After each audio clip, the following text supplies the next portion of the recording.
सोचिए, आज के समाज में बेटी भी चाहती है कि वो कलेक्टर बने, और बनी भी है। बहुत सारे कलेक्टर महिला भी हैं, बहुत सारे लड़कियां कलेक्टर भी हैं, और बहुत सारे लड़की एसपी भी है। अब देखिए हरप्रीत कौर क्या है, वो लिपि सिंह क्या है, ऐसे बहुत सारे अधिकारी भी हैं जो महिला आपको एसपी और कलेक्टर है। अभी आपको देवघर में एक एसपी थी, कितनी अच्छी थी, कितना अच्छा काम की। इसलिए बहुत सारे ऐसे महिला ऑफिसर भी हैं जो अच्छा काम करती है। उस बेटियों को अच्छा संस्कार दे, अच्छा व्यवहार दे, अच्छा से रखें, और समय आने पर उनको अच्छा घर वर ढूंढ के विवाह भी कराए। आजकल समाज में एक फैशन चल गया है, लव मैरिज, प्रेम प्रसंग, बॉयफ्रेंड गर्लफ्रेंड। बुरा नहीं मानिएगा मेरी बात सुन के आप लोग, कृपया मैं आपसे अनुरोध करता हूं, मैं जो बोल रहा हूं अपने लिए नहीं, आपके लिए बोल रहा हूं, और वही बोलूंगा जिससे आपका कल्याण हो। मेरा क्या कल्याण होगा भाई, मैं तो ऐसे ही राख लगाने वाला हूं। हाँ, मेरा क्या, एक फकीर का क्या कल्याण हो सकता है। हाँ, मैं तो जो हूं सो आपके बीच हूं, ना आपसे कुछ छुपा है न छुपने वाला है। कौन क्या है सब पता चल ही जाता है। सच्चाई छुप नहीं सकती, बनावट के लेखों से खुशबू आ नहीं सकता है कागज के फूलों से। कहने वालों ने बहुत ही अच्छा कहा था, और सही कहा था, सटीक कहा था। इस कारण से मेरा अनुरोध है आपसे, आग्रह है कि ये गर्लफ्रेंड और बॉयफ्रेंड के चक्कर में ना फंसे। आजकल इतना बड़ा बड़ा मोबाइल, मुंह तोप के चलने का ये रिवाज। अब देखिए ये कोरोना फैला, जिन लोगों को मुंह तोपना था, विधाता ने ऐसा रचा कि अब मुंह हमेशा झांपले रहिए, नक झपना मुंह झपना लगाए रहिए। बताइए ये क्या हो रहा है समाज में भाई? क्या इसीलिए धरती पे आए हैं, नक झपना के लिए और मुंह झपना के लिए? नहीं, अरे खुले वातावरण में सांस भी नहीं ले सकते हैं आज आप। इसलिए इस गर्लफ्रेंड और बॉयफ्रेंड के चक्कर में ना पड़े, अच्छा बने, पढ़े लिखे संस्कारी बने। और अगर ये मोबाइल मिला है आपको, एंड्रॉयड मोबाइल, बड़ा वाला मोबाइल, तो उसका सदुपयोग करें, दुरुपयोग नहीं करें। अच्छे अच्छे शिक्षा ग्रहण करने वाले साइट देखें, गलत साइट ना देखें, और अच्छा सीख वाला ही, ज्ञान वाला ही साइट खोलें, वही लिंक डाउनलोड करें। बहुत सारे साधु संतों का यूट्यूब चैनल है, वो देखिए। अपना भी यूट्यूब चैनल है, वो देखिए। बहुत सारे अच्छे अच्छे लोगों का IAS IPS का यूट्यूब चैनल है। अब एक है, आपको मैं बता दूं, दीपक रावत उत्तराखंड में, जरा उनका साइट देखिए, कितना अच्छा अधिकारी है वो। उज्जैन में है, मैं बता दूं, सचिन अतुलकर, आपको वहां के SSP है, कितने अच्छे SP हैं, उनका साइट देखिए, हमेशा ज्ञान की बातें करते रहते हैं। बिहार के DGP हैं गुप्तेश्वर पांडे, उनका साइट देखिए, हमेशा ज्ञान की बातें करते रहते हैं। और तो और भारत के प्रधानमंत्री का भी साइट देखिए, वो तो एक सच्चा जनसेवक की तरह ही जनता का बात करते रहते हैं। मैं उनका प्रशंसा नहीं कर रहा हूं, लेकिन जो अच्छा काम करते हैं मैं उन बात तो बोलूंगा ही इस व्यासपीठ के जरिए। इसलिए इसकी गरिमा मुझे बरकरार रखना है, इसलिए जो बोलूंगा सच बोलूंगा। और भी बहुत ऐसे योगी हैं, कथावाचक बंधु लोग हैं, उनका साइट देखिए, आपको उससे कुछ प्राप्त होगा, ज्ञान प्राप्त होगा। कथा सुनने से क्या होगा, इस कान से सुने इस कान से निकाल दिया, ऐसा नहीं हो। उस पर अमल करिए, सोचिए, परखिए, समझिए, सारा प्रसंग सुनिए। ये जो 18 पुराण है ना, चाहे वो शिव महापुराण हो, चाहे गरुड़ पुराण हो, ब्रह्म पुराण हो, या जो भी पुराण हो, या गीता हो, चाहे जिस धर्म का जो ग्रंथ हो, उसमें केवल यही बताता है कि सत्य पर चलिए, अच्छा बनिए, और जो भी कथा बताए गए हैं उससे प्रेरणा लेकर अच्छा बनिए। राम के चरित्र को अपनाइए, रावण जी का चरित्र ना अपनाइए। रावण जी ने क्या किया, भगवान शिव का बहुत तप किए, कठोर साधना किए, कितना शक्ति अर्जित किए कि दशानन बन गए, शनि पर विजय प्राप्त किए, यम पर विजय प्राप्त किए, कितने देवताओं पर विजय प्राप्त किए, और जरा सी स्वार्थ, जरा सा पाप ऋषि मुनियों का उनको ले बीता। अगर पाप नहीं करते तो भगवान शिव हनुमान के रूप में अवतार नहीं लेते उनके विनाश के लिए, और पाप नहीं करते, गलत कार्य नहीं करते, तो भगवान श्री राम उनको कभी वध नहीं करते। रावण बहुत बड़ा भक्त श्री राम का हुआ। कैसे हुआ श्री राम का भक्त? वो शिव का भक्त थे, और शिव भी भगवान राम को भेजे, और इसको उन्होंने सहृदय ग्रहण किया, क्योंकि उनको ये ज्ञात हो चुका था रावण जी को कि उन्होंने पाप किया। इसीलिए वो भी एक तरह से भगवान विष्णु के भक्त ही हैं। कैसे राम के भक्त थे, मैं जरा बता रहा हूं। विष्णु लेक में एक जय था और विजय था। जय और विजय को श्राप लगा, वही रावण बने, और विष्णु उद्धार के लिए राम बने। तो दोनों एक दूसरे के भक्त और भगवान है कि नहीं, जरा आप बताइए मुझे। दोनों एक दूसरे के भक्त और भगवान है, दोनों का एक दूसरे से रिश्ता। इसलिए इस पृथ्वी पर जितने भी जलचर, थलचर, वायुचर जो भी हैं, सबका रिश्ता ईश्वर से है। इसलिए किसी को मत सताएं, किसी का आह मत ले, किसी को मत दुखाएं, किसी को तंग नहीं करे, किसी को मत पीटे अनावश्यक, किसी को मत सताएं, किसी से ईर्ष्या मत करे, किसी से जलन ना करे। कोई अगर तरक्की करता हो, कोई अगर उन्नति करता हो, कोई अगर आगे बढ़ता हो, तो उसको सहयोग करिए, भगवान आपसे खुश हो जाएंगे। पूजा करिए, पाठ करिए, अच्छे अच्छे दान दीजिए, और पाप कर लीजिए, सब बेकार हो गया। इसलिए 100 पूजा 100 महायज्ञ का एक फल कल्याणकारी कर्म, सत्य वचन, अच्छे कर्म और संस्कारी कर्म, ये करिए। इसलिए बेटी का मोल समझिए और समाज को अच्छा बनाइए। बहुत सारे जगहों से कभी कभी मुझे भी सुनने को मिल जाता है, अखबारों में भी पढ़ने को मिल जाता है, हमारे पत्रकार बंधु लोग बहुत मेहनत करते हैं, दिन भर रात भर मेहनत करते हैं, और खोज खोज के समाज में अच्छाई लाने के लिए समाचार छापते हैं। उनका मकसद होता है कि ये खबर अगर मैं प्रकाशित करूंगा तो समाज के लोग पढ़ेंगे और इससे जागृत होंगे, अच्छा बनेंगे, और प्रशासनिक अधिकारी भी अगर देखेंगे, सरकार भी अगर देखेंगे तो जो गड़बड़ी है उनको ठीक करेंगे और समाज को अच्छाई की ओर ले जाएंगे। हमारे कानून प्रणाली के अंग जो है, पुलिस वाले भाई लोग, जज साहब, वकील साहब, ये लोग भी देखते हैं, सोचते हैं, समझते हैं और पढ़ते हैं और उसके बाद इसका निचोड़ निकालते हैं। समाज को अच्छा कैसे बनाया जाए, इस दिशा में पत्रकार भाई लोग जी तोड़ मेहनत करते हैं। मैं उन पत्रकार भाई लोगों को सम्मान करता हूं।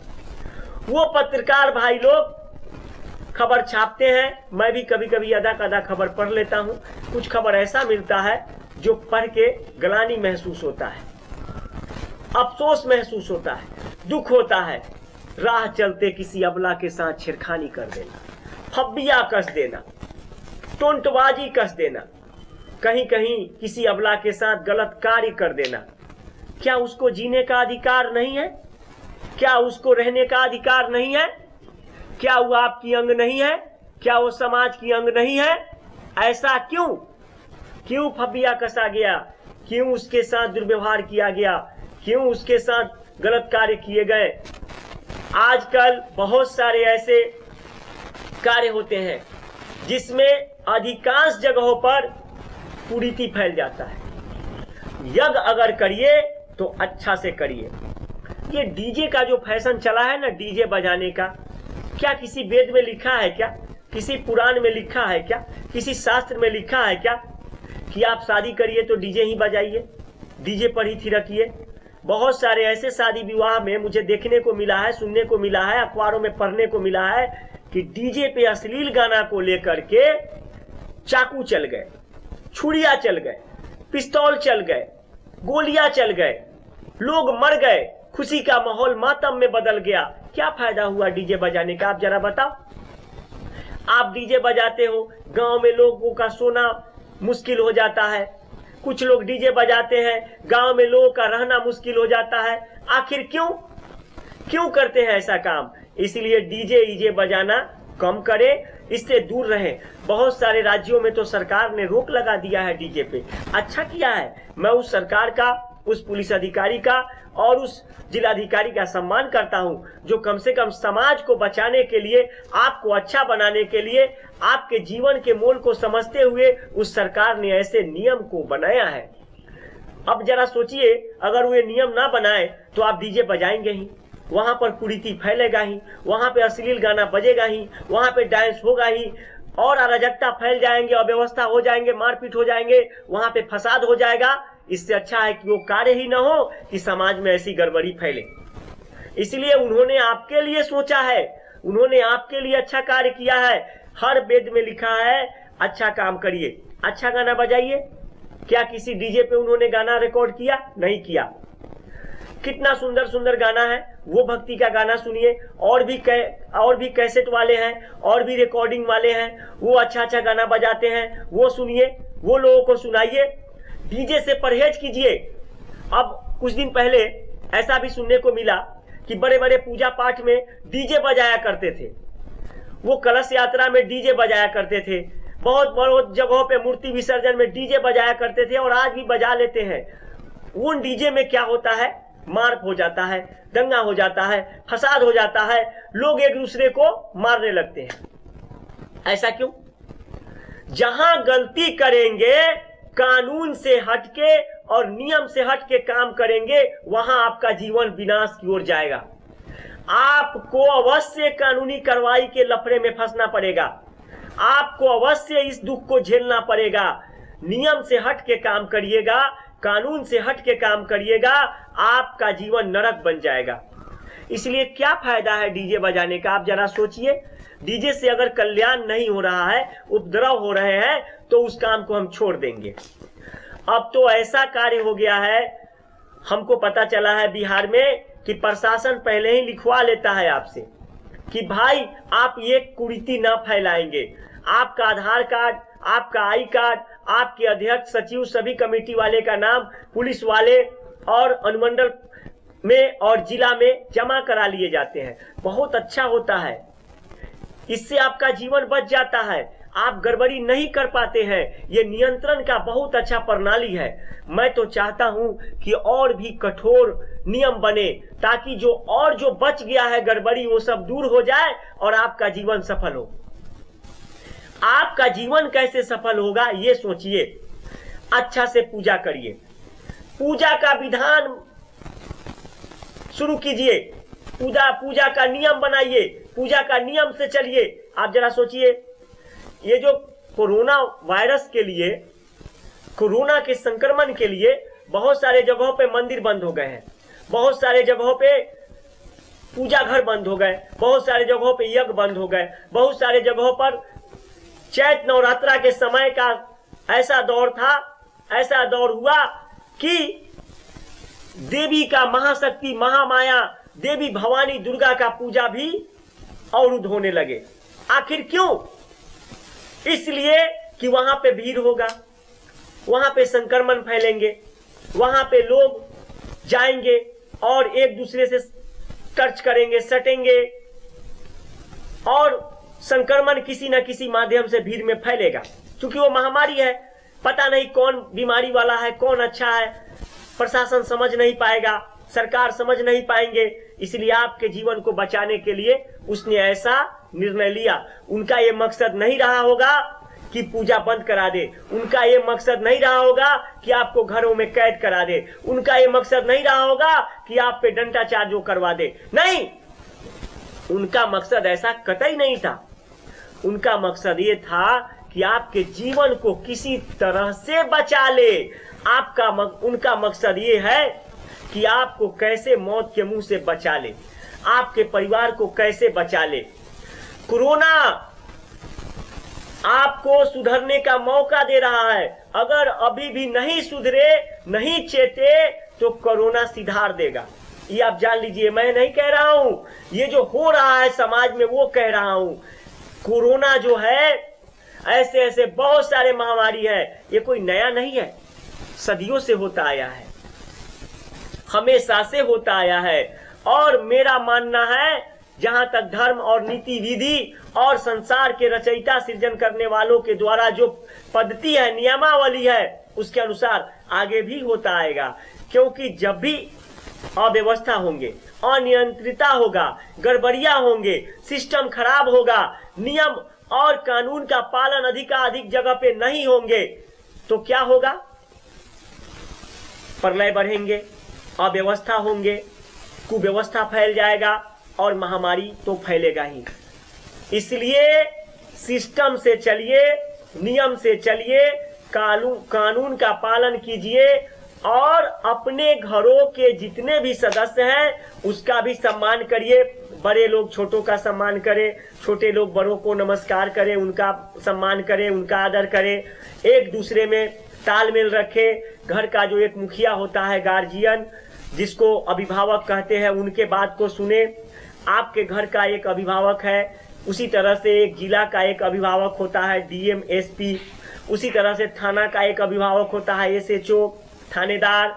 उसी तरह से आपको प्रखंड का एक अभिभावक होता है, बीडीओ। उसी तरह से अंचल का एक अभिभावक होता है, सीओ।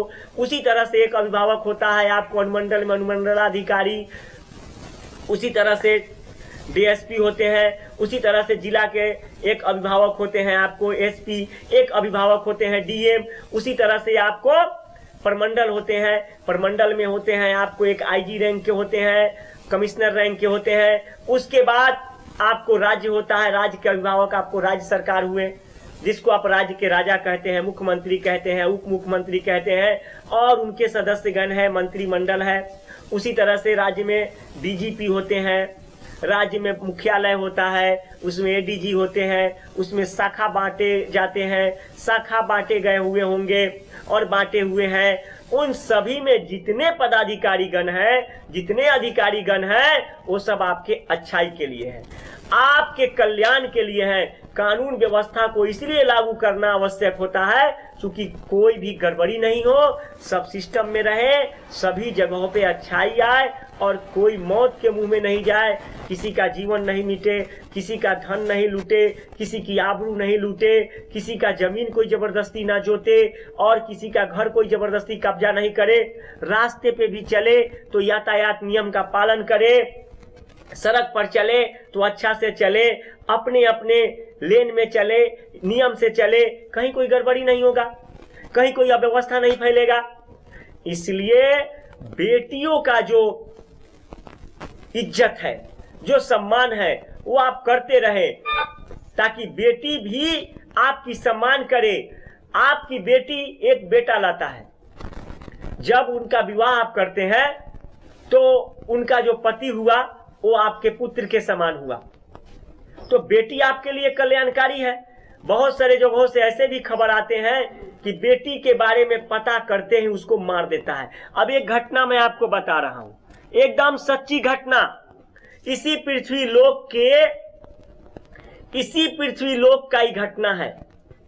पृथ्वीलोक पे एक राज्य का, मैं किसी कारणवश में जिला और वो स्थान नहीं खोलूंगा, लेकिन ये सच्ची घटना है। एक स्थान पे क्या हुआ कि एक पत्नी के गर्भ में बच्चा रह गया। जब उसके गर्भ में बच्चा ठहर गया तो उसने देखा कि भाई जरा हम अल्ट्रासाउंड में जाके इसका जांच करा ले। देखिए भाई, बच्चे के बारे में किसी भी अल्ट्रासाउंड वाले को बताना गैर कानूनी है। कुछ अल्ट्रासाउंड वाले अपनी कमाई के लिए गलत ढंग से लिंग के बारे में बता देते हैं, गर्भ में क्या पल रहा है उसकी जानकारी दे देते हैं, जो गलत है। और अच्छे डॉक्टरों को तो वहां रखते नहीं, अच्छे विशेषज्ञ को तो रखते नहीं, झोला छाप कुछ जगहों पे रहते हैं जो अव्यवस्था खड़ा कर देते हैं, लोगों के जीवन से खेल जाते हैं। पति पत्नी पहुंचे एक अल्ट्रासाउंड में, वहां पे पुर्जा बना, मोटा रकम लिया गया और बता दिया गया कि गर्भ में पुत्री है। बेचारे पति महोदय निराश हो गए, बेटी है कैसे हो गया। पत्नी पर गुस्सा किए, पत्नी ने कहा कि नुकसान करा दो। जब उसको नुकसान कराए तो पता चला कि पुत्र है। चीख पुकार मच गया पूरे परिवार में, समाज के लोग थू थू करने लगे और बहुत सारे लोगों ने क्या किया, तुरंत उस अल्ट्रासाउंड पर धावा बोल दिया, वो भी गैर कानूनी। एक तो गैर कानूनी काम आपने किया जो भ्रूण हत्या करवा लिया, दूसरा गैर कानूनी काम कि आपने अल्ट्रासाउंड करवा के गलत ढंग से लिंग के बारे में जानकारी ले लिया और उन्होंने जानकारी दे दिया, वो भी गलती किए। ये दोनों लोग अपराध कर लिए। किसी ने प्रशासनिक अधिकारी को बता दिया। अब प्रशासन ने क्या किया, उस पे कानूनी कार्रवाई कर दिया। क्या फायदा हुआ?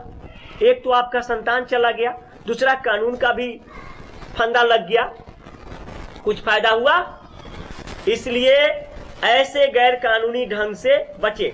मैं तो अनुरोध करता हूं कि कृपया करके प्रशासन के अधिकारी ऐसे गैर कानूनी ढंग से कार्य करने वाले अल्ट्रासाउंड और जांच घर वालों पर शिकंजा कसे, ताकि समाज में ऐसा घिनौना हरकत ना हो और लोगों का जान बचे और कहीं भी कोई भी गैर कानूनी कार्य न कर सके।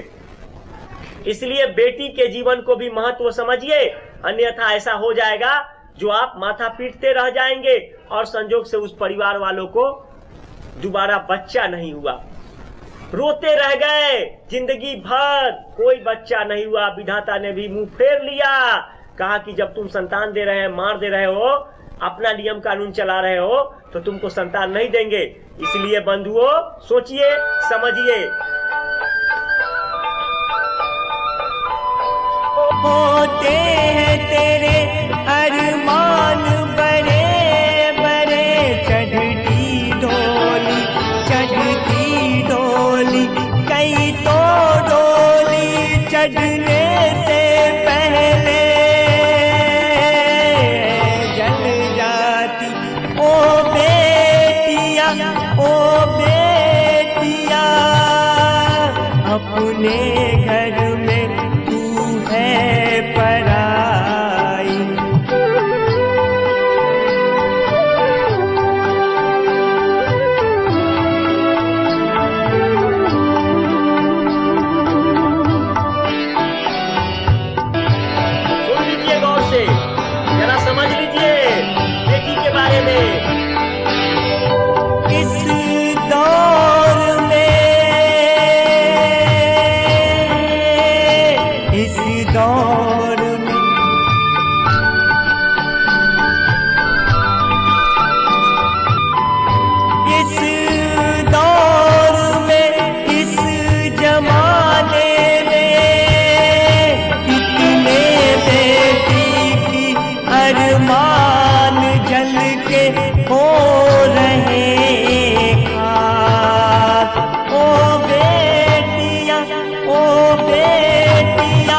अपने घर में ही हो पराई।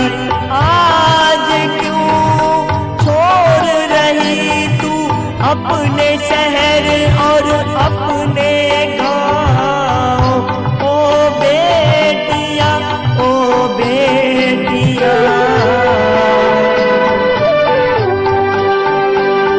क्यों अपने गांव और शहर की बेटी छोड़ रही है? आज ऐसा क्यों आ गया है?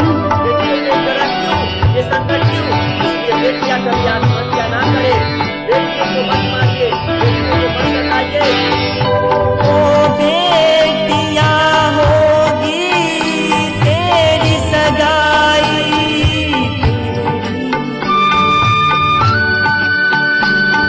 बेटी का इज्जत करिए, बेटी का सम्मान करिए। ओ बेटिया क्या होगी तेरी सगाई। अर्थी सज जाई। ओ बेटिया, ओ बेटिया, तेरी ये दस्तान कहे न जाई। ओ बेटिया अपने ही घर में होती पराई। ओ बेटिया, ओ बेटिया, अपने ही घर में होती पराई।